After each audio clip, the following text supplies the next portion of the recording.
وہ ہندوستان کا سب سے پرانا سنگیت ہے اور اس پہ آج تک دنیا کی کسی موسیقی کا اثر نہیں ہوا. وہ خالص شکل میں ساؤتھ میں گایا بجایا جاتا ہے اور ان کے 72 ٹھاٹ ہیں اور ان کے بہت سے راگ ہیں, ان کے اپنے نام ہیں, ان کی تالوں کے اپنے نام ہیں. بڑی اچھی آپ نے بات کی. وہ خطہ ایسا ہے کہ وہ پرانی اپنی ٹریڈیشن کو لے کے چل رہا ہے. ہمارا جس نے بہت زیادہ اثرات مرتب کیے, نارتھ انڈین میوزک اس کو ہم کہتے ہیں, شمالی ہند کی موسیقی جو ہے اس پر ایرانی موسیقی اور عرب موسیقی اثر انداز ہوئی, وہاں نہیں ہو سکی. آپ نے بڑی اچھی بات کی. پھر آہستہ آہستہ یہ سفر جب طے ہوا تو ایک بہت بڑی شخصیت جو بیرسٹر وکیل تھے بامبے کے, پنڈت بھات کھنڈے جی, انہوں نے اپنی ساری زندگی صرف کر دی اس کی ریسرچ پر اور اس کو اتنا سائنٹیفک بنایا اور ریسرچ کر کے انہوں نے تقریباً جو ہندوستانی موسیقی کے راگ اور کرناٹکی سنگیت کے راگ جو نارتھ میں شامل ہو گئے تھے, جیسے میں کچھ راگوں کا نام لوں, مہدی حسن صاحب نے غزل گائی راگ کروانی میں, شعلہ تھا جل بھجاؤں ہوائیں, یہ ساؤتھ کا راگ ہے لیکن یہ نارتھ میں آ گیا. اسی طرح شیو رنجنی ایک راگ ہے, وہ ساؤتھ کا ہے, وہ نارتھ میں آ گیا.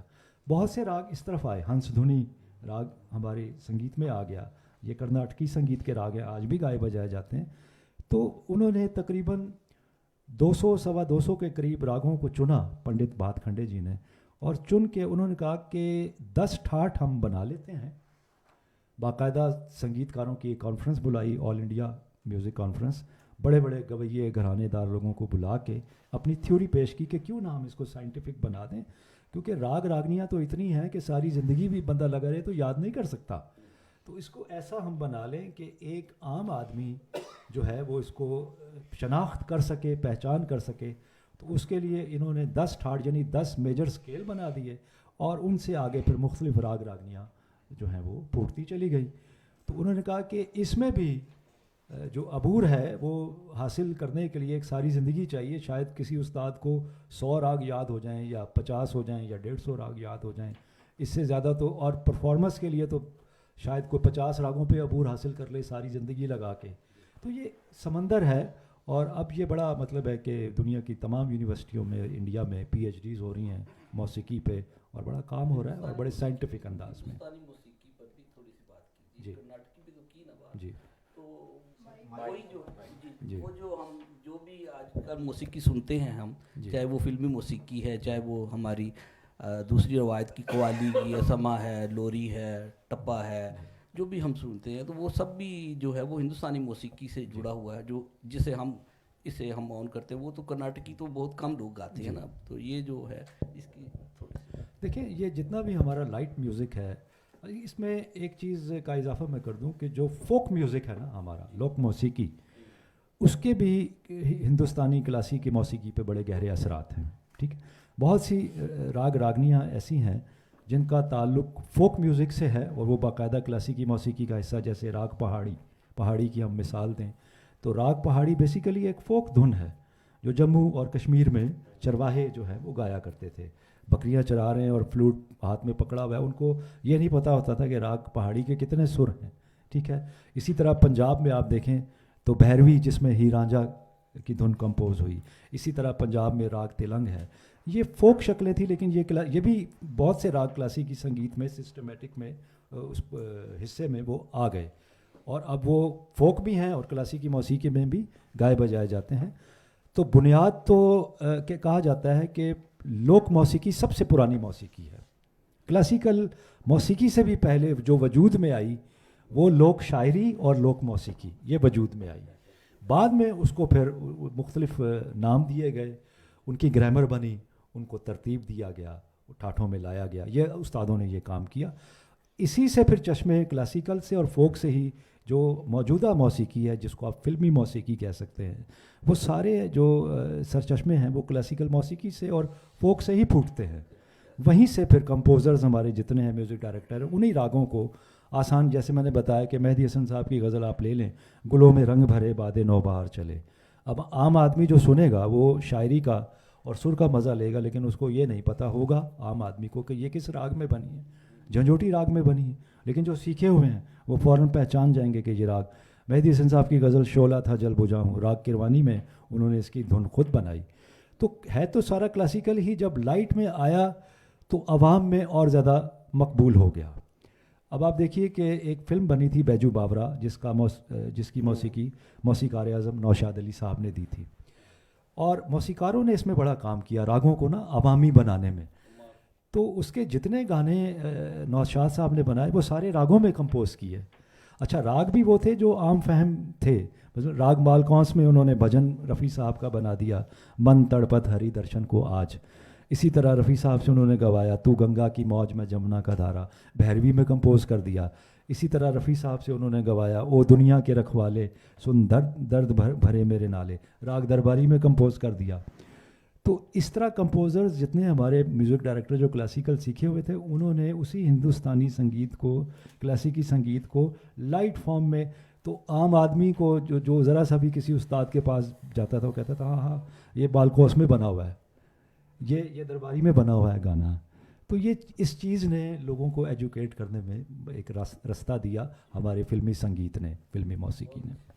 جی اقدس صاحب.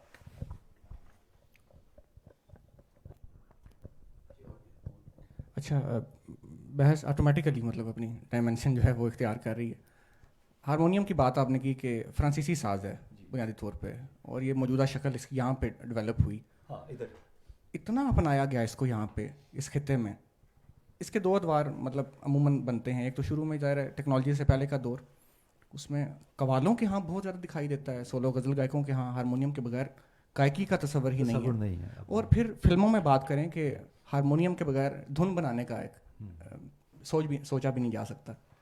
بتدریج بات کریں مطلب پہلے دور پہ پھر دوسرے پہ، کہ اتنا اپنایا کیوں گیا اس کو، اور ابھی کیا دیکھ رہے ہیں آپ؟ مطلب جی اس کا اصل میں بڑا اچھا آپ نے، یہ تو میرے سبجیکٹ پہ آپ آ گئے خود بخود. ہارمونیم فرانس میں ایجاد ہوا، اور یہ عیسائی مشنریز جو آئے تھے نا بر صغیر میں، وہ اپنے ساتھ پیڈل ہارمونیم لے کے آئے. پاؤں سے بجتا تھا، اور ابتدا میں یہ چرچ میں رکھا گیا، ٹھیک ہوگا، پمپ آرگن اور پیڈل ہارمونیم. تو عبادت کے طور پہ استعمال ہوا چرچز میں، اور پھر آہستہ آہستہ مندروں میں جو عبادت ہوتی تھی اس میں بھی ہارمونیم شامل ہو گیا.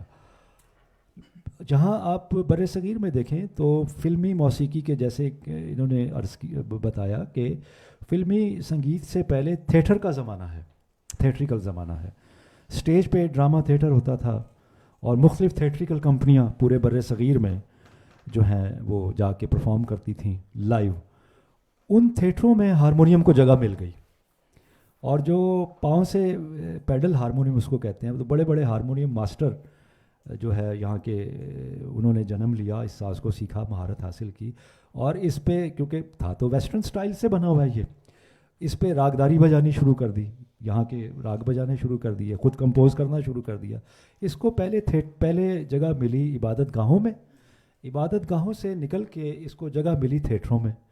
تھیٹر میں یہ اتنا پاپولر ہوا کہ لوگ جب تھیٹر میں ایک بیٹھے ہوئے ہارمونیم ماسٹر کو دیکھتے تھے کہ وہ دونوں ہاتھوں سے بیٹھا ہوا ہارمونیم بجا رہا ہے، اور سارے ایکٹر بھی گا رہے ہیں لائیو، اور ایک طبلے کی جوڑی رکھ کے ایک طبلے والا استاد ساتھ بیٹھا ہوا ہے، تو لوگوں کو یہ شوق ہوا کہ کیوں نہ ہم بھی یہ ساز سیکھیں. ایک تو سستا تھا، آسان تھا. اچھا، دوسری ٹیکنیکل جو بات ہے، تھیٹروں میں بہت پاپولر ہوا ہارمونیم.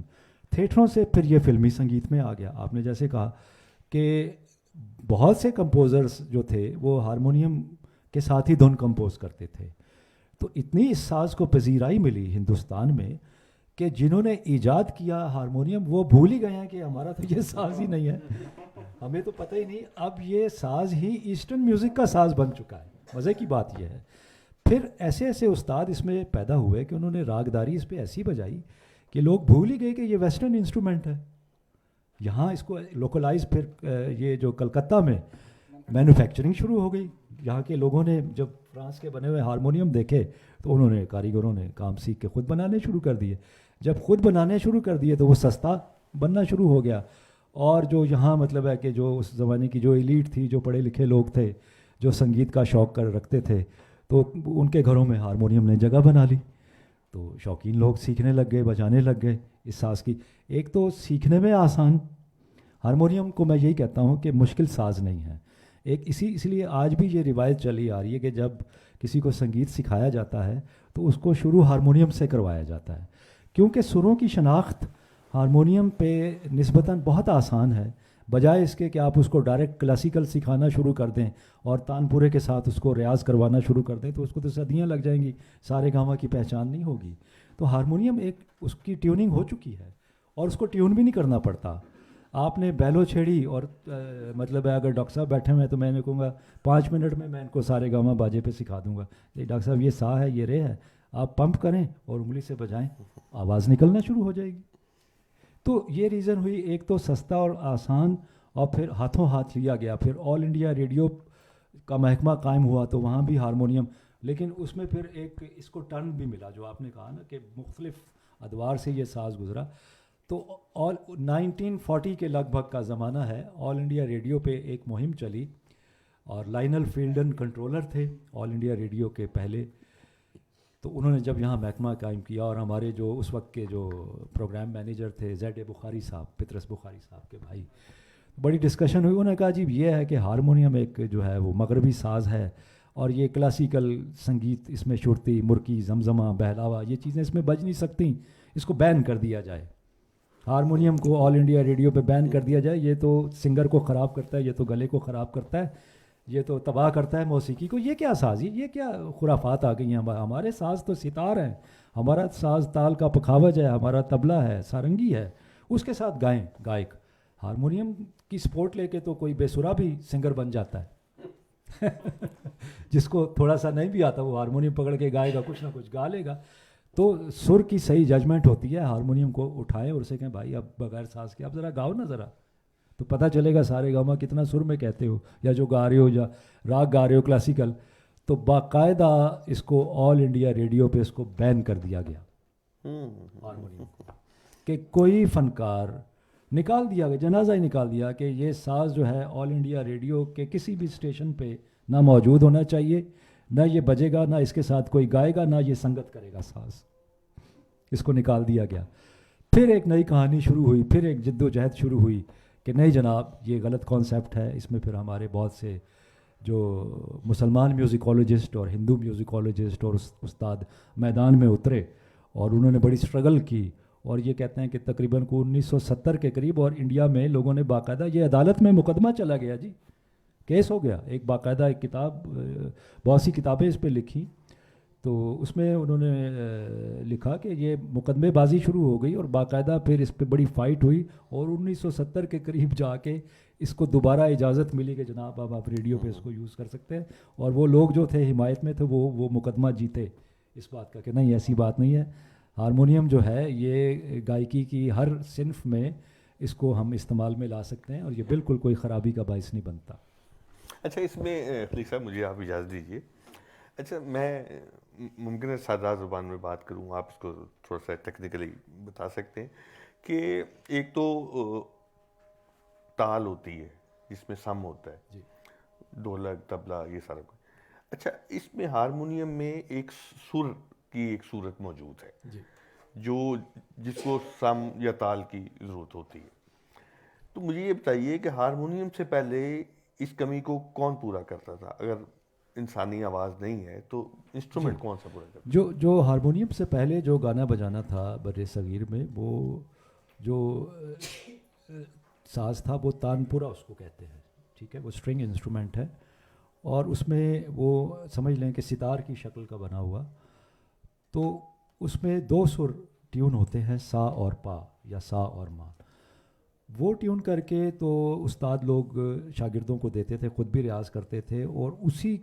سا پا کے درمیان میں رہتے ہوئے وہ کہتے تھے کہ اس میں سارے کے سارے سر آپ لگائیں، اور وہ بڑا مشکل کام ہوتا تھا، بہت سال ہا سال ریاض کر کے سر ٹھیک ہوتا تھا، کیونکہ سر کی سپورٹ نہیں، استاد کے ذہن میں سر ہوتا تھا، وہ بچوں کو کہتا تھا یہ فریکوینسی ہے، اس کو اپنے ذہن میں بٹھاؤ۔ آج بھی آپ دیکھیں کہ جو سر ہے وہ ہوا میں تحلیل ہو جاتا ہے، سر کی اور تال کی کوئی شکل نہیں ہے، اس کو ہم دکھا نہیں سکتے، یہ ایک فیلنگ ہے، ایک فیل ڈیولپ ہوتی ہے کہ آپ پہچان لیتے ہیں کہ یہ سر میں ہے اور یہ بے سرا ہے، اس کو آپ جو ہے کسی شکل کی صورت میں، پینٹنگ کی صورت میں بتا نہیں سکتے کہ جی یہ سر ہے، کان سے شناخت کرنا پڑتا ہے. اسی طرح ردم کو بھی اس کی فیلنگ ڈیولپ ہوتی ہے, تو فیل سے ہمیں پتہ چلتا ہے کہ یہ ردم میں ہے اور یہ ردم میں نہیں ہے. بعد میں تو وہ قاعدے کلیے تو استاد سکھاتے ہیں. تو سارنگی انسٹرومنٹ تھا, سنگت کرتا تھا. ہارمونیم سے پہلے سارنگی قدیم ساز ہے, اور تانپورا, یہ دو چیزوں کی سپورٹ ہوتی تھی. اور ردم کے ساز کے طور پہ طبلہ بھی بہت بعد میں آیا. ابتدا میں پکھاوج جو ڈھولک کی شکل کا ایک ہی پیس میں ہوتا تھا, تو وہ دھرپد کے ساتھ وہ ردم کے ساز کے طور پہ بجتا تھا. پھر آہستہ آہستہ جو ہے وہ اس کو, یہ بھی ایک روایت ہے, حضرت امیر خسرو سے ہی جڑتی ہے روایت ہے. یہ بھی ابھی اس پہ ڈسکشن ہو رہی ہے کہ کیا یہ ہوا یا نہیں, کہ کہا جاتا ہے کہ ستار اور یہ جو طبلہ ہے یہ حضرت امیر خسرو کی ایجاد ہے. یعنی انہوں نے اس کو ماڈیفائی کیا, نئی شکل دی. موجود تو تھے, آئیڈیا آیا کہ اس کو ہم 2 پیس میں کر کے اس کو ہم طبلہ بھی بنا سکتے ہیں. اور سہ تار ابتدا میں 3 تاریں ہوتی تھیں, سہ کا مطلب 3 تار والا, اس کی بھی پھر ماڈیفیکیشن ہوتی چلی گئی. آہستہ آہستہ وہ ایک نئی شکل اس ساز کی بن گئی.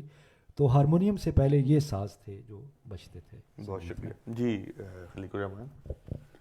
ڈاکٹر صاحب, ایک بہت ہی بنیادی بات ہے جو کہ لوگوں کو عام طور پہ جو سننے والے ہیں انہیں سمجھ نہیں آتی. ابھی آپ نے تان اس کی لگائی تھی, سا رے گا ما پا دھا نی سا. اب یہ لوگوں کو معلوم ہے کہ یہ سر آوازیں ہی ہیں, لیکن اس کے باوجود بہت سے ایسے لوگ ہیں جنہیں یہ سمجھ نہیں آتی کہ یہ کیا زبان ہے, سا رے گا ما پا دھا. یعنی اگر ہم اسے, ظاہر ہے اس کی میں آپ سے وضاحت چاہتا ہوں کہ آپ اس کی کریں. اور دوسری بات جو بھی آپ کی بات جو گفتگو کی اسی کی روشنی میں, کہ جو ہارمونیم پر کالا اور سفید ہوتا ہے وہ مدھم اور تیور, یہ کیا چیز ہے یہ سر میں, یہ اس کی تھوڑی سی وضاحت کریں. اور یہ 7 سروں کے ساتھ 22 سر جو ہیں جی, یہ کیوں کہے جاتے ہیں کہ 22 سر بنے, 22 سر ہیں, یہ سب تک کیا ہے, یہ ٹھاٹ یہ لمبی باتیں ہیں لیکن تھوڑی وضاحت کر باتیں ہیں, بڑی لمبی ڈسکشن ہے, شارٹ کر کے بتاؤں گا آپ کو. بنیادی سر تو 7 ہیں, ٹھیک ہے جی. اب 7 کی جب مزید اس کو ڈیوائڈ کیا گیا, ڈویژن کی گئی, اس کے درجے بنائے گئے, تو وہ درجے بن گئے کومل اور تیور. ٹھیک ہو گیا. تو کومل اور تیور یعنی 5 مزید درجے بنائے گئے اس کے, تو وہ کل سر بن جاتے ہیں 12. ایک سپتک میں 12 سر ہوتے ہیں, 7 نہیں ہوتے. ٹھیک ہے جی. اب جب ہم کہیں گے سا کے بعد, اچھا اس میں مزے کی بات یہ ہے کہ سا اور پا 2 سر ایسے ہیں کہ یہ قائم سر ہیں, ان کے کومل تیور نہیں ہوتے, ان کے 2 درجے نہیں بنتے. ٹھیک ہے, فریکوینسی میں. اور یہ بھی وہی جو میں نے بتایا کہ فیثاغورس اس دور سے یہ چیز چلی آ رہی ہے. اچھا, باقی جب ہم جاتے ہیں نا سا کے بعد رے پہ, تو رے ایک تیور ہوگا. تیور کا مطلب ہے شارپ چڑھا ہوا, اور ایک رے کا درجہ اس سے سیمی ٹون نیچے آئیں گے, ہاف نوٹ, تو وہ کومل ہوگا. کومل کا مطلب ہے نرم ہندی میں. تو کومل سر جو ہے وہ اتنی شارپ آواز نہیں دے گا جتنا وہ رے جو ہے شارپ وہ آواز دے گا. شارپ اینڈ فلیٹ انگریزی میں, تو اس کو ہندی میں ہم کہیں گے تیور اور کومل. تیور کا مطلب ہے چڑھا ہوا سر, پورا سر, ٹھیک ہے, اور کومل اس کا سیمی ٹون ہو جائے گا. آپ بتا بھی سکتے ہیں جی, اگر ہو جائے تو مجھے, سا رے گا ما. اسی طرح رے گا ما دھا اور نی, رے گا ما دھا نی, یہ 5 سر ہیں جن کے 2 درجے ہیں. ٹھیک ہو گیا. جیسے انہوں نے کہا کہ یہ, میں تھوڑا سا اس کو بتا بھی دوں آواز سے, مثلاً سا رے, اب یہ پورا ہے رے, تیور ہے. ٹھیک ہے. اب وہی بات ہے, دیکھیں یہ بڑی مشکل بات ہے, اور یہی اس لیول تک پہنچنا انتہائی مشکل کام ہے. یہ تو آپ کسی اور سے سوال کرتے تو شاید اس کا جواب نہ وہ دے سکتا, لیکن اللہ کا شکر ہے میں اس کا جواب دوں گا اور آپ کو بتاؤں گا. سا رے یہ رے کومل لگایا ہے میں نے, کیونکہ یہ اس رے کا سیمی ٹون ہے, اور یہ بغیر کسی ساز کی سپورٹ کے. تو وہی بات ہے کہ کان میں یہ سنگیت اتنا مشکل ہے, ہندوستانی موسیقی اور کلاسیکی موسیقی, کہ اس کو آپ کو سر کو اپنی میموری میں لے کے جانا پڑتا ہے, اپنے حافظے میں لے کے جانا پڑتا ہے. یہی سب سے مشکل کام ہے. اسی لیے آپ نے دیکھا کہ استاد لوگ ایک سبق دے کے نا, وہ کہتے ہیں کہ اس کو کرتے رہو, تاکہ جتنی زیادہ آواز کان میں جائے گی, پہلے آپ کے کان ٹیون ہوں گے. جو آپ نے کہا کیسے شناخت کیا جائے, ایک عام آدمی شناخت نہیں کر سکتا, وہ کر بھی نہیں سکتا. وہ جو کان میں آوازیں جب جائیں گی تو کان سے آپ کی میموری میں چلی جائیں گی, اسی لیے آپ نے دیکھا کہ جو بڑے بڑے میوزیشین ہیں ان کو جب وہ انسٹرومنٹ کوئی وائلنسٹ ہے کوئی سارنگی والا ہے ان کو اپنا ساز ٹیون کرنے کے لیے کسی دوسرے ساز کی ضرورت نہیں پڑتی, وہ خود ہی کومل تیور سر ملا لیتے ہیں, پورا ٹھاٹ ملا لیتے ہیں بغیر کسی ساز کے, کیونکہ وہ تمام سر ذہن میں محفوظ ہیں, ٹیون کر لیتے ہیں وہ تمام سر.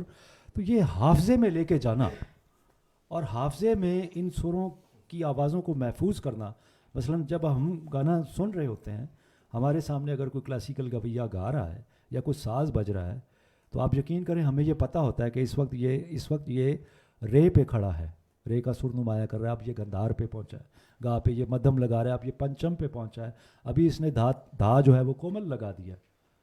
تو سیکھے ہوں کو اتنا پتہ چل جاتا ہے کہ وہ ساری گرامر جب وہ سن بھی رہے ہوتے ہیں وہ سر کی ساری گرامر ان کے ذہن میں چل رہی ہوتی ہے. تو اس لیے یہ مشکل بھی ہے. اور ایک اور اس میں اضافہ کر دوں کہ ہمارا جو کلاسیکی سنگیت ہے اس کی نوٹیشن نہیں ہے, نوٹیشن میں ہم لا سکتے ہیں لیکن یہ طبلہ ہے یا کوئی ساز ہے یا کلاسیکی, یہ سارا زبانی اور ذہن میں ہوتا ہے, حافظے میں ہوتا ہے.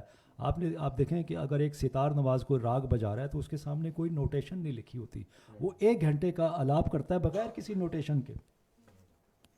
جبکہ ویسٹرن میوزک میں بغیر نوٹیشن کے کوئی کانسیپٹ نہیں ہے کہ آپ ایک سر بھی الگ لگا دیں.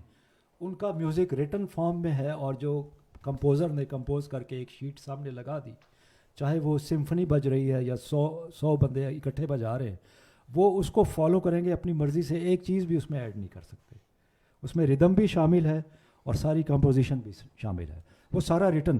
ہمارا اس لیے مشکل ہے سنگیت کے ایک یہاں کسی طبلہ نواز کو آپ بٹھا دیں تو وہ جتنا بجائے گا وہ سارا حافظے کے زور پہ اور ریاض کے زور پہ بجائے گا. کتنا مشکل ہو گیا کہ آپ, اچھا اس میں پھر شاعری کی طرح ڈاکٹر صاحب بیٹھے ہوئے آپ سب, شاعری کی طرح اس میں جو اگلی سٹیج آ جاتی ہے بیسک سیکھنے کے بعد ریاض کے بعد, وہ آمد والی سٹیج آ جاتی ہے. اچھا اب ایک گویے نے شروع کیا, اب جیسے میں نے ایک فلمی گانا بجایا تم جگ جگ جی, لیکن اس میں نے جو امپرووائزیشن کی ہے, اس میں جو میں نے راگ کی شکل دکھائی ہے وہ میں نے آمد کے ساتھ دکھائی ہے. میں نے کوئی رٹا نہیں لگایا ہوا تھا یا میرے سامنے کچھ لکھا ہوا نہیں تھا کہ میں نے یہ بجانا ہے.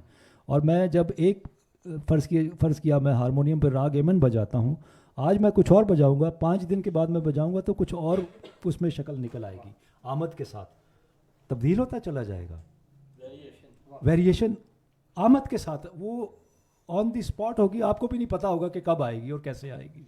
یہ اس کی خوبی اور حسن ہے, اس لیے یہ مشکل, انتہائی مشکل سبجیکٹ. نہیں اس میں میں ایڈ کر دوں, سوری اکبر, کہ اچھا کیا یہ جو ایک 2 مختلف آپ نے مغربی موسیقی کی جو ریٹن فارم ہے اور ہماری جو ان ریٹن اورل فارم ہے, اس کے درمیان جو فرق ہے, یہ کیا یہ سویلائزیشنل فرق ہے کہ انہوں نے چیزوں کو ڈاکومنٹ کر لیا, اس کو انہوں نے کوئی ریٹن فارم دے دی, اس کو میتھمیٹائز کر لیا, اور ہم نے نہیں کیا, لہذا ہمارے گھرانوں میں چیزیں محفوظ ہیں اور سینہ بسینہ ہے, اور اس پہ ایک ہیجمنی بھی ایک ڈیولپ ہوئی ہے, اس کو ہم ایک سلیبس کی شکل بھی اس طرح نہیں دے پا رہے. تو کیا ایسا ہے؟ اصل میں اس میں پیچیدگی یہ ہے کہ ہمارے کلاسیکل سنگیت میں راگ کی جو باریکیاں ہیں نا, چھوٹی چھوٹی جگہیں, بیلاوے, زمزمیں, وہ نوٹیشن میں آ ہی نہیں سکتے. یہ سب سے بڑی پرابلم ہے. نوٹیشن میں ہمارے جو ہے کلاسیکی سنگیت کی نوٹیشن ہے, لکھا بھی جا سکتا ہے, لکھا بھی گیا ہے, کتابوں میں محفوظ ہے. راگوں کے استائی انتروں کو استادوں نے نوٹیشن میں, جیسے میں نے کہا پنڈت بات کھنڈے, انہوں نے نوٹیشن میں لکھا. انہوں نے 6 والیومز پر مشتمل کرامک پستک مالکہ نام کی کتاب لکھی اور ان کو محفوظ کیا. سینہ بسینہ جو علم تھا استادوں کے پاس, ان سے بندشیں اور راگ یاد کر کے اس کو ریٹن فارم میں محفوظ کیا. ابھی بھی لوگ لکھ رہے ہیں, لکھا جا رہا ہے, لیکن وہ جو لکھا جا رہا ہے وہ صرف تدریس کی حد تک لکھا جا سکتا ہے, پرفارمنس نہیں آپ اس کو دے سکتے. آپ سیکھ ضرور سکتے ہیں, اس سے آئیڈیا لے سکتے ہیں, بندش یاد کر سکتے ہیں نوٹیشن سے فکس کر کے. اچھا جب جو اگلی بات, ہمارا جو سنگیت ہے وہ فکس نہیں ہے, سب سے بڑی پرابلم ہے. اس کو ہم ایک سانچے میں فکس کر کے نہیں کر سکتے کہ جی ہم نے راگ ایمن کی نوٹیشن بنا لی 5 منٹ کی, 10 منٹ کی, 7 منٹ کی. ہم اس کو اس طرح نہیں کر سکتے، کیونکہ جب ہمارا سنگیت جو ہے وہ گویا یا ساز بجانے والا لے کے بیٹھے گا تو اس کے اندر ریاض کر کر کے اتنی ڈیپتھ آ چکی ہے کہ وہ 7 منٹ میں تو وہ بجا ہی نہیں سکتا، اس کو 1 گھنٹہ چاہیے ایک راگ کو پھیلانے میں، امپرووائز کرنے میں، اس کی بڑھت کرنے میں. اس بڑھت میں جو باریکیاں آئیں گی امپرووائزیشن میں اس کو لکھا نہیں جا سکتا.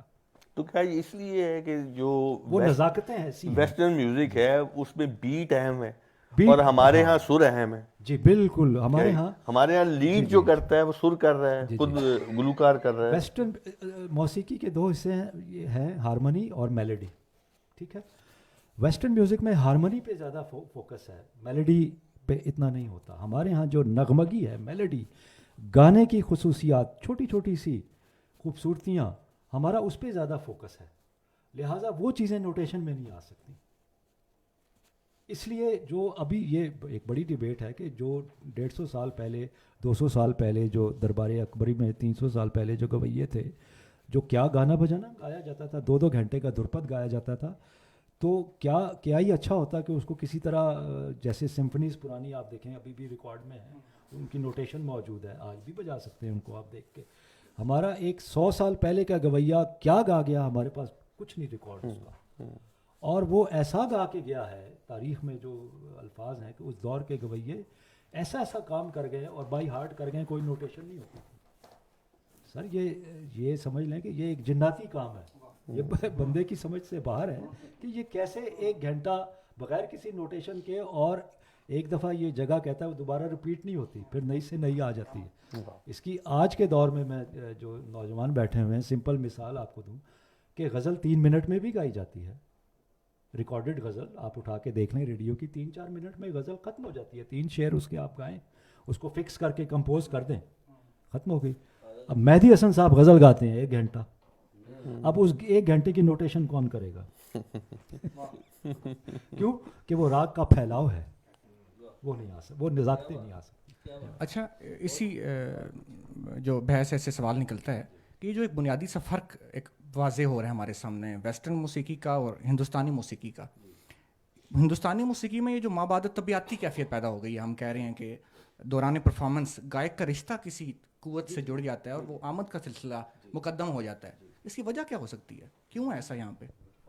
اصل میں آمد جو ہے نا، اس میں یہ بڑا اچھا آپ نے سوال کیا کہ یہ ہے ہی مابعد طبیعتی سبجیکٹ. یہ جو ہندوستانی سنگیت ہے، اس میں جو ہے اسپریچویلٹی بہت ہے، روحانیت بہت ہے. یہ جو پہلو ہے نا، اس کو ہم اپنے اس سنگیت سے دور نہیں کر سکتے.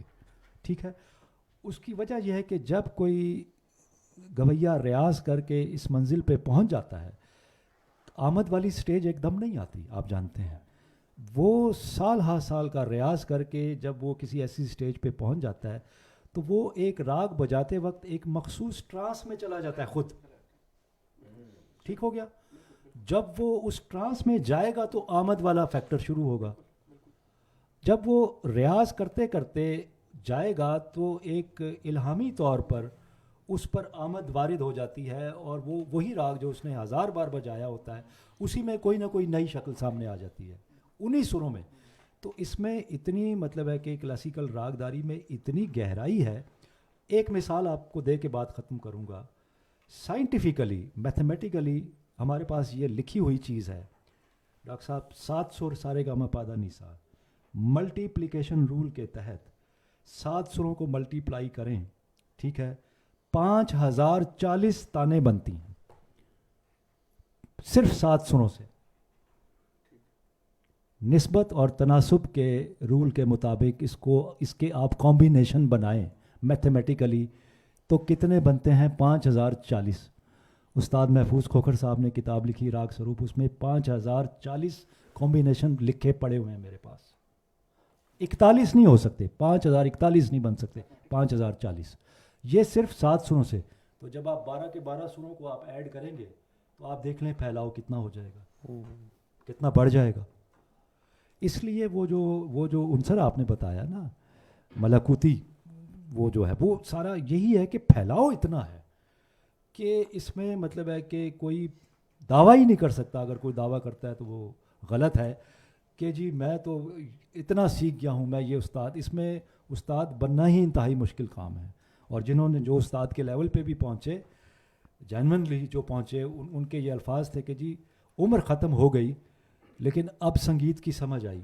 یہ بڑے غلام علی خان صاحب کا بڑا مشہور واقعہ ہے کہ جب ان کو فالج ہو گیا اور بیمار ہو گئے تو اتنا بڑا نام کلاسیکی سنگیت کا، تو ان سے لوگوں نے سوال کیا کہ خان صاحب آپ سنگیت کے بہت بڑے مہان گائک ہیں، استاد ہیں. تو انہوں نے کہا کہ بیٹا بات یہ ہے کہ جب سمجھ آنا شروع ہوئی تو عمر ہی ختم ہو گئی. اب تو مجھے سر کی سمجھ آنے لگی تھی، میری عمر ختم ہونے کے قریب آ گئی ہے. یہ اتنا بڑا آرٹ ہے، اتنا سمندر ہے ہندوستانی سنگیت کہ اس میں غوطہ زن آپ ہوتے چلے جائیں تو کنارہ کوئی نہیں ملے گا، اس میں حد کوئی نہیں ملے گی. ڈاکٹر صاحب خوشی کی بات یہ ہے کہ جیسے اب دوسرے علوم ہیں ہمارے پاس، تو ان کے لیے اکیڈمیز ہیں، وہاں پر تعلیم دی جاتی ہے، سائنس ہے، ٹیکنالوجی ہے، کوئی بھی ہے اس کے لیے ہے.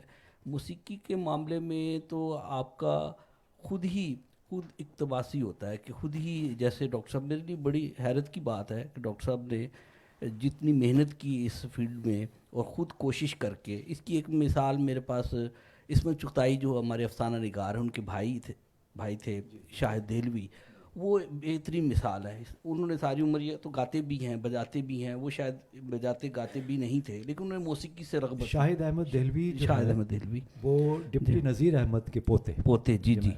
اور انہیں بہت شوق تھا، بہت بڑے گائک تھے، بہت بڑے گائک، پریکٹیشنر بھی تھے کلاسیکل. اوکے جی. انہوں نے مضامین، کتابیں اتنی شاندار مضامین کی، خود پریکٹیشنر تھے، بہت محقق تھے اور بہت کام کیا انہوں نے.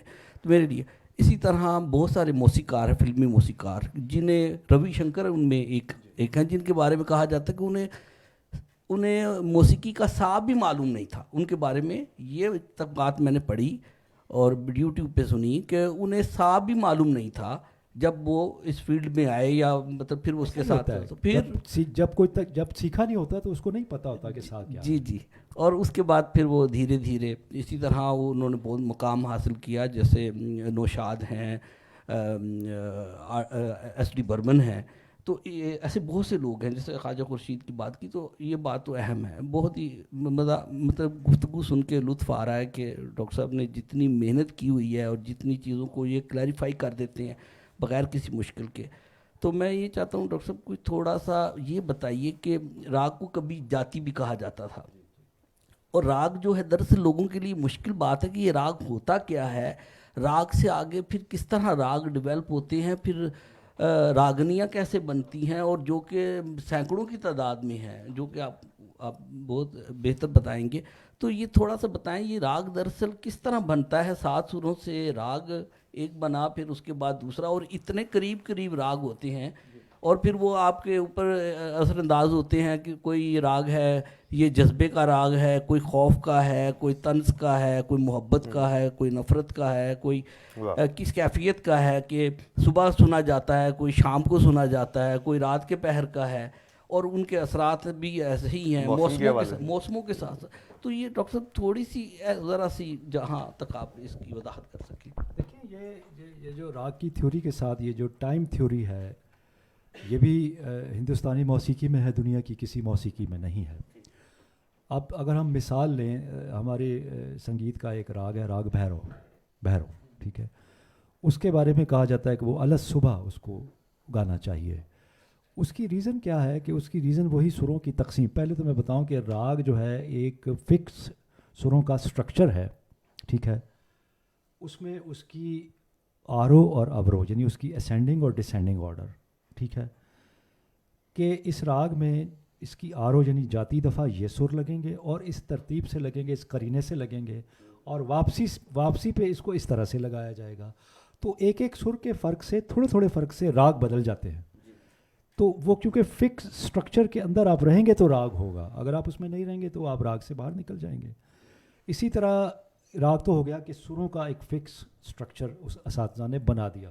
مطلب راگ مال کون ساگا ما دھانی سا 5 سر کا راگ، 6 سر کا راگ اور 7 سر کا راگ، یہ بنیادی ہے. اس کے بعد ان کے ملاپ سے پھر اور بھی راگ ڈیولپ ہو جاتے ہیں. یعنی کسی راگ میں جاتی دفعہ 7 سر لگ گئے تو واپسی پہ 6 لگ گئے، ٹھیک ہے. اس طرح بھی ہوتا ہے، جاتی دفعہ 6 لگ گئے تو واپسی پہ 7 لگ گئے. تو وہ اس کی آرو اورو جو ہے، سینڈنگ ڈسینڈنگ، وہ یاد کرنی پڑتی ہے. پھر اس میں ایک چیز ہوتی ہے اس کی پکڑ تان، اس کو ہم کہتے ہیں، جو آپ نے بتایا. ہر راگ میں ایک خاص سروں کا ٹکڑا ہوگا جو بار بار بجے گا، ریپیٹ ہوگا. وہ اصل میں شناخت ہوتی ہے کہ یہ وہ راگ ہے. وہ گائکوں کو استاد یاد کراتے ہیں، بیٹا اس راگ کی یہ پکڑ ہے، یہ یاد کرو. یعنی درباری ہے تو راگ درباری یاد کرائیں گے تو اس کے خاص سر اور پکڑ یاد کرائیں گے، کیونکہ اس کے قریب آساوری بھی ہے، اس کے قریب جون پوری بھی ہے. ٹھیک ہو گیا؟ تو آپ نے جون پوری اور آساوری سے درباری کو الگ کرنا ہے. تو جون پوری کی پکڑ یاد کرائیں گے، وہ یہ ہے. سر تینوں کے ایک جیسے ہیں، اور درباری کی یہ پکڑ ہے اور آساوری کی یہ پکڑ ہے.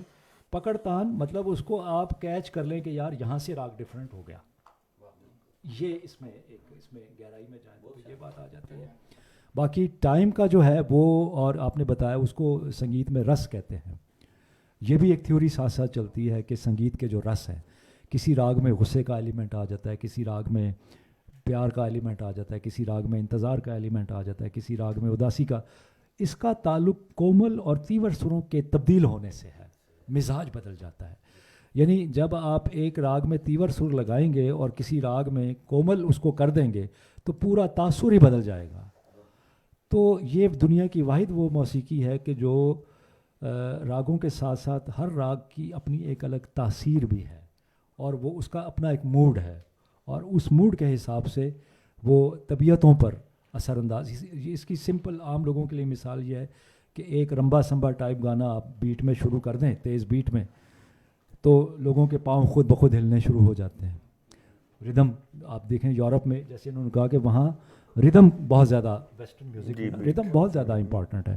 تو ردم جب آتا ہے تو آٹومیٹیکلی لوگ رقص کرنا شروع کر دیتے ہیں. ہمارے ہاں قوالی کو آپ دیکھ لیں کہ قوالی میں ردم بہت زیادہ ہے. شاعری بھی ہے لیکن قوالی میں ایک ڈومینیٹنگ فیکٹر جو ہے وہ ردم ہے بہت زیادہ، اس کا ردم، اس کی اٹھان. تو اس کے ساتھ ہی پھر آپ دیکھیں کہ دھمال شروع ہو جاتی ہے، لوگ اب جذب کی کیفیت میں چلے جاتے ہیں. تو اسی طرح کلاسیکی سنگیت کو بھی جو سمجھ، اچھا ہر آدمی پہ یہ اثر نہیں کرے گا، چند طبیعتیں ہیں جو سمجھ لیں گی نا اس کو، اور جو اس میں آ جائیں گی، ان کو جو ہے وہ راگ کے سر جو ہے وہ ان پہ اثر انداز ہوتے ہیں. میں اپنی ایک آپ کو مثال دے کے بات، رات کو میں روزانہ کلاسیکل میوزک سنتا ہوں، اس کے بغیر مجھے نیند نہیں آتی.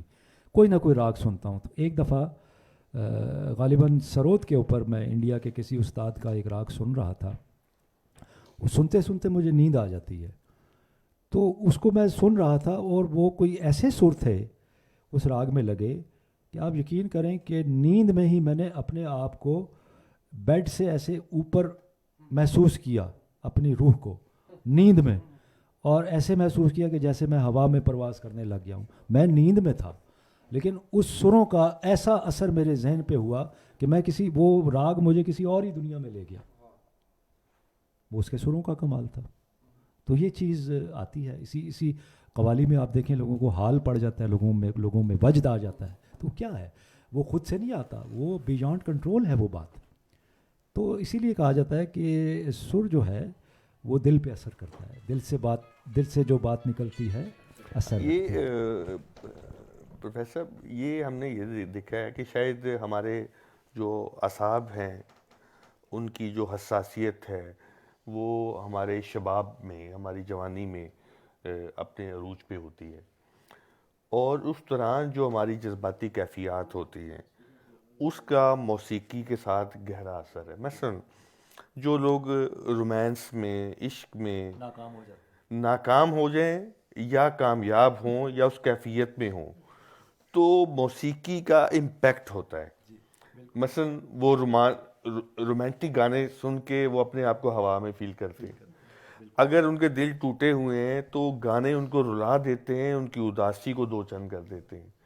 ٹھیک ہے، تو یہ جو ایک امپیکٹ ہے. بڑی اچھی بات آپ نے کی. یہ میں آپ کو بتاؤں نوجوانی کے دور کی بات کہ گارڈن کالج راول پنڈی میں ارلی 60s میں 70s میں جو روڈ ہے کالج روڈ، وہاں ایک ہوٹل ہوا کرتا تھا زمزم کیفے. جی. وہاں زمزم کیفے میں پرانے گراموفون ریکارڈ بجتے تھے اور چائے کی پیالی ہوتی تھی. تو کالج کے اسٹوڈنٹ وہاں بیٹھتے تھے، چائے پیتے تھے، اور وہ جو اس کا مالک تھا انڈیا کے اور پاکستان کے سارے گانے غزلیں اس کے پاس ہوتی تھی، بڑی کلیکشن تھی.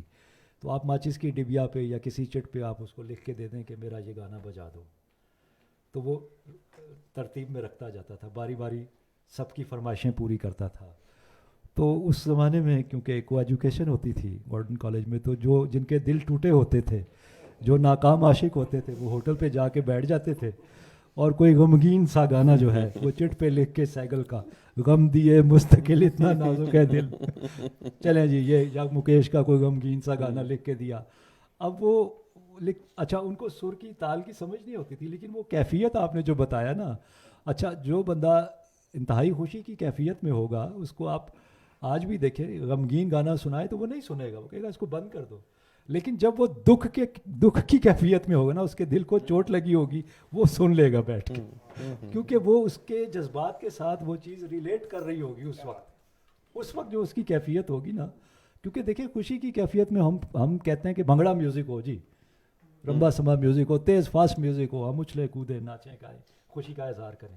لیکن غم کی کیفیت میں آپ کو جو بھنگڑا ہے وہ اچھا نہیں لگے گا، آپ وہاں سے اٹھ کے چلے جائیں گے، کہیں گے یہ کیا ہو رہا ہے یہ شور. اچھا یہ مجھے بتائیے کہ شاعری کے اندر بحریں ہوتی ہیں جی ہاں، اور موسیقی میں سر ہوتے ہیں، ان دونوں میں ایک ریلیشن ہے. مثلا علامہ اقبال کی شاعری کو ہم دیکھتے ہیں جی تو انہوں نے جو بحریں یوز کی ہیں اس کے اندر ایک خاص جوش، ایک خاص جذبہ ہے. اور ناصر کاظمی نے جو بحریں استعمال کی ہیں وہ اتنی کومل ہیں کہ ایک اداسی، ایک عجیب غم آمیز کیفیت، ایک درد مندی سی ابھرتی ہے. جی جی اسی طرح جب ہم قومی اور ملی نغمے جب دیکھتے ہیں تو اس کے اندر ایک خاص جی ایک بیٹ ہے بالکل، وہ یا قومی ترانہ ہے وغیرہ وغیرہ. لیکن جب ہم سنتے ہیں کسی اور طرح کے گانے جو ہمارے تنہائی میں جو ہمیں اچھے لگتے ہیں وہ اور ہیں. جی تو مجھے یہ بتائیے کہ شاعری کے بحر کی صورت میں اس کے اندر جو میوزک ہے اور جو میوزک کی اپنی گرامر ہے جی جی ہائی میوزک کی، اس کے درمیان کیا ریلیشن ہے؟ بڑا گہرا تعلق ہے، کیونکہ علم عروض ہے جو وہ سارا میں سمجھتا ہوں کہ وہ تال ہے، وہ ردم ہے، وہ بیٹ ہے. جب آپ تختی کرتے ہیں شعر کو توڑ کے اس کی بحر کو دیکھتے ہیں اور اس کے ارکان کو الگ الگ کر کے دیکھتے ہیں کہ کیا یہ مصرع وزن میں ہے. ایک مثال آپ کو دوں، بڑی سمپل سی بحر ہے، فعول فعول فعول فعول، 4 بار آ گیا. ستاروں سے، علامہ صاحب کا ذکر ہوا، انہی کا شعر، ستاروں سے آگے جہاں اور بھی ہیں ابھی عشق کے امتحان اور بھی ہیں. آپ دیکھیں اس میں ٹیمپو چل رہا ہے، ستا، اب جو تا پہ ہے نا، تا ستا، تا پہ سم آ رہا ہے، ٹھیک ہو گیا. اب 4 بیٹ کا سرکل ہے، ستاروں سے آگے جہاں اور بھی ہیں ابھی عشق کے امتحان اور بھی. ستا ہر دفعہ تا پہ آئے گا، سم ہر دفعہ تا پہ آئے گا، آگے پیچھے نہیں جائے گا، کیونکہ وہ جو بحر ہے وہ سارا ردم ہے. فعول ستارو، فعول ستارو، 2 ماترے بن گئے، فعول ستارو، 2 ماترے. واہ. اچھا پچھلے دنوں ایک مضمون پڑھ رہا تھا، غالباً شاعر احمد دہلوی صاحب کا ہی تحریر کردہ تھا، امیر خسرو کے بارے میں. امیر خسرو کہتے ہیں کہ سر بڑی خوبصورت چیز ہے لیکن بول میں ہو تو وہ زیادہ خوبصورت ہے. یعنی امیر خسرو نے بول کو لازم و ملزوم رکھا، شاعری محض سر کو نہیں. دیکھیں سر جو محض سر جو ہے وہ تو ساز میں بجے گا، کسی بھی سولو انسٹرومنٹ آپ کہہ لیں، ستار ہو گیا، سارنگی ہو گئی، صرف سر. لیکن جب اس میں شاعری آ جائے گی نا، بول آ جائیں گے تو اس کا لطف دوبالا ہو جائے گا، اور ایک عام آدمی جو ہے وہ پھر دونوں چیزوں کو اس کا جو ہے وہ لطف لے سکے گا، سر کا بھی اور شاعری کا بھی. اسی لیے شاعری کی ضرورت پیش آئی، کیونکہ دھرپد میں بھی شاعری ہوئی تو لوگوں نے سنا، خالی موسیقی نہیں سنی. تو اسی طرح آپ دیکھیں چھند، پربند، اشلوک جو شروع میں مندروں میں جن عبادت کی گئی اس میں بھی لفظ شامل تھے. تو لفظ کے بغیر سر جو ہے وہ ادھورا ہے. لفظ آ جائیں گے، شاعری آ جائے گی. ہاں کچھ لوگ لفظ کے محتاج نہیں ہوتے، جیسے اب آپ دیکھیں کہ آج کل انسٹرومنٹل میوزک کا بڑا چرچہ ہے، تو وہ ایک مخصوص ذہن ہے جو کلاسیکل سیکھا ہوا ہے، وہ تو شاعری کے بغیر بھی سنگیت کو انجوائے کر لے گا، وہ اس راگ کو انجوائے کرے گا نا جو بج رہا ہے، یا تال کو دیکھے گا. لیکن عام جو پبلک ہے، اس لیے آپ دیکھیں کہ غزل ہمارے ہاں کیوں مقبول ہوئی، فلمی گیت ہمارے ہاں کیوں مشہور ہوئے، فلمی گانے تھے تو وہ سارے مطلب ہے کلاسیکل سنگیت سے ہی نکلے، وہ شاعری کی وجہ سے، اس کیفیت کی وجہ سے، جی بولوں کی وجہ سے، بول بڑے امپورٹنٹ.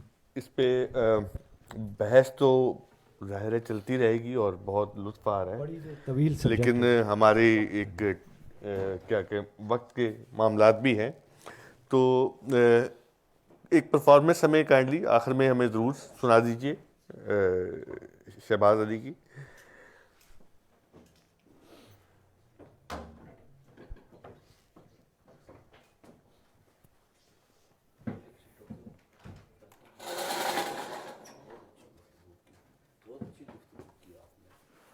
بہت شاندار.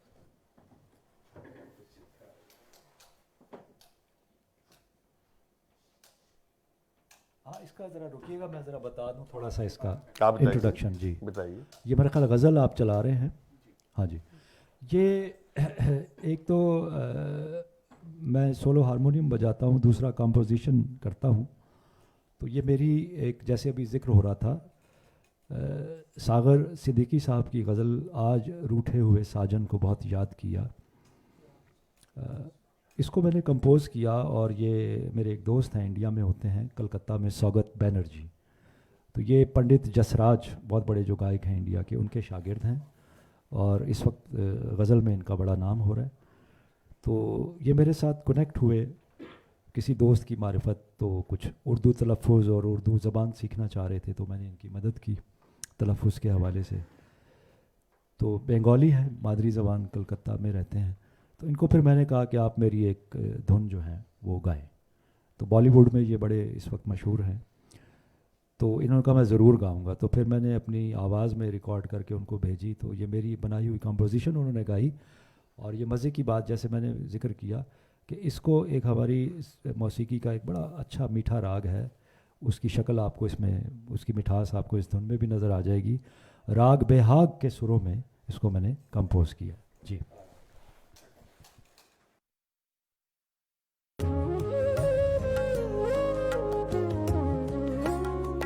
آج روٹھے ہوئے ساجن کو بہت یاد کیا،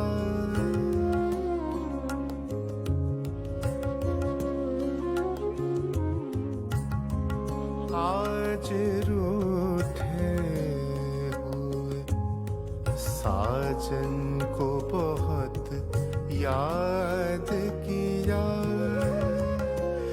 اپنے اجڑے ہوئے گلشن کو بہت یاد کیا، آج روٹھے ہوئے ساجن کو بہت یاد کیا.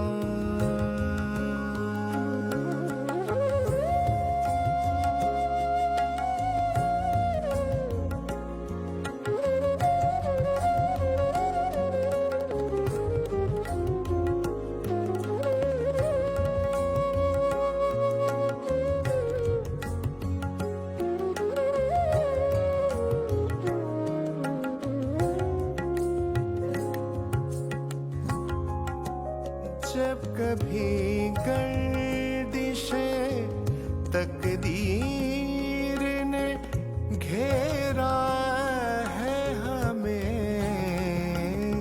جب کبھی گردشیں تقدیر نے گھیرا ہے ہمیں، کہ سوئے یار کی الجھن کو بہت یاد کیا،